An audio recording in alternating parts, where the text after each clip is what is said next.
अस्सलाम वालेकुम। हमारे चैनल में खुश आमदीद।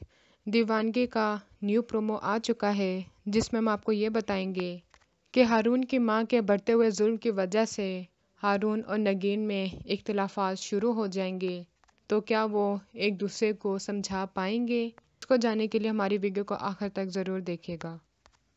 हारून और नगीन बहुत ही ज़्यादा खुश होते हैं। हारून उससे कहता है कि मैं चाहता हूँ मैं तुम्हें पूरी दुनिया घुमाऊँ, तुम्हें हर जगह लेकर जाऊँ, तुम्हें शॉपिंग करवाऊँ, लेकिन वो आगे से यही कहती है कि मुझे ये सब कुछ नहीं चाहिए है। मैं चाहती हूँ कि हमारा छोटा सा घर हो जहाँ पे हम सुकून से रहें और हमारे बच्चे भी हों।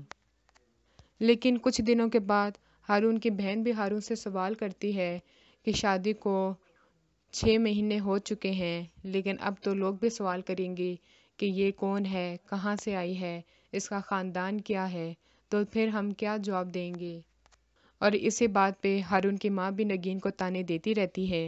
नगीन आके हारून से बात भी करती है तो वो आगे से यही कहता है, अब तुम्हें तो इतने महीने हो गए हैं इस घर में, तुम अम्मी को हैंडल कर सकती हो, उनकी बातों को दिल पे ना लिया करो, और रही बात लोगों की, उनको मैं समझा दूंगा। उसको समझा ही रहा होता है तो आगे से नगीन यही कहती है कि आप बिल्कुल बदल गए हैं, आप मुझको नहीं समझ पा रहे हैं। तो वो भी आगे से यही कहता है कि तुम भी बदल गई हो, तुम अब पहली जैसी नगीन नहीं रही। दोनों में उधर से नाराज़गी शुरू हो जाती है, लेकिन हारून को एहसास शुरू हो जाता है कि गलती उसी की है।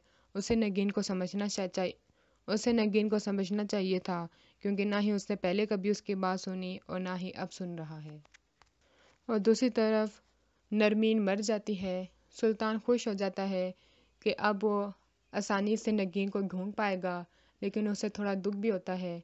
लेकिन उसका चचा वो तो सुल्तान के साथ दुश्मनी ही पाल लेता है, उसको अपनी जायदाद से निकाल देता है और उसको मरवाने की कोशिश भी करता है। अगली वीडियो तक के लिए अल्लाह हाफिज़।